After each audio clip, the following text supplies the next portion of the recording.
Well, meanwhile, the East Wing of the White House has been torn down to make way for President Trump's new $300 million ballroom, even though government agencies haven't approved the project.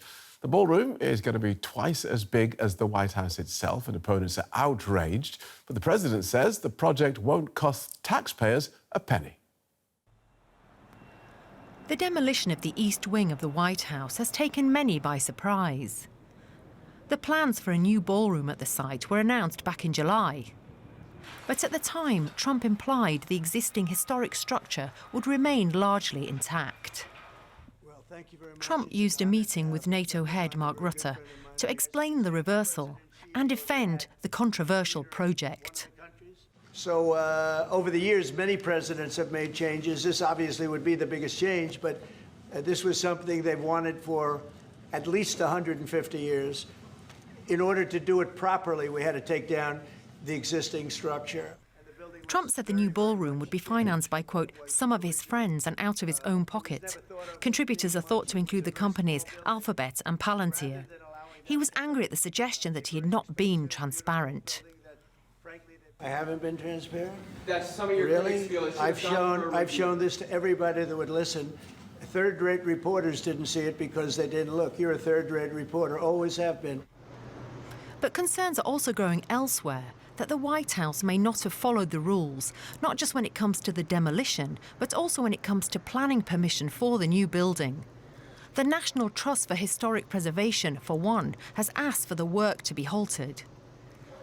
They say they fear that the new ballroom at 90,000 square feet and with a capacity of 1,000 people will overwhelm the White House itself, which is just 50,000 square feet.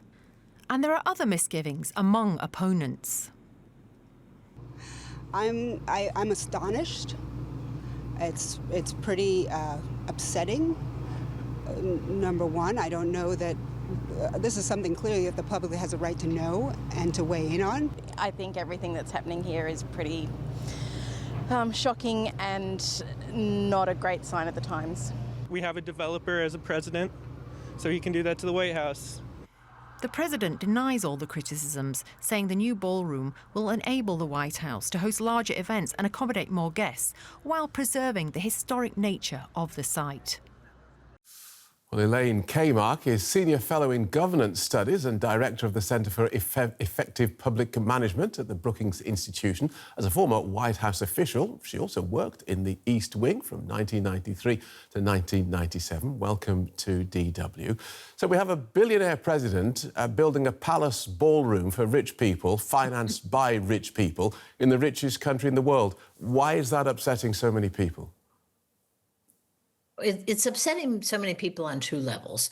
One is that it is a massive overhaul of a historic building. And, you know, I've been in Europe. I've been in the offices of mayors in Italy that are more grandiose than the White House. But that was intentional. The White House was supposed to represent a republic. It wasn't supposed to be huge and have gold and all this stuff. It was supposed to be rather humble and in keeping with the American Revolution. So the first thing is it's just not who we are as a nation. But the more upsetting thing is that he's just gone and done this without the usual consultations, without the usual procedures that anybody else would have. And it's a microcosm of the bigger problem Americans are having with Trump, which is he doesn't think the laws apply to him. So he's sending troops into American cities that are, that is against the law called Posse Comitatus.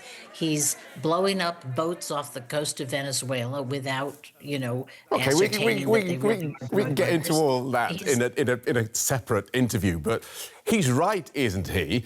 The law doesn't apply to him. He can do what he likes as president, and the Supreme Court has said that he's immune from prosecution.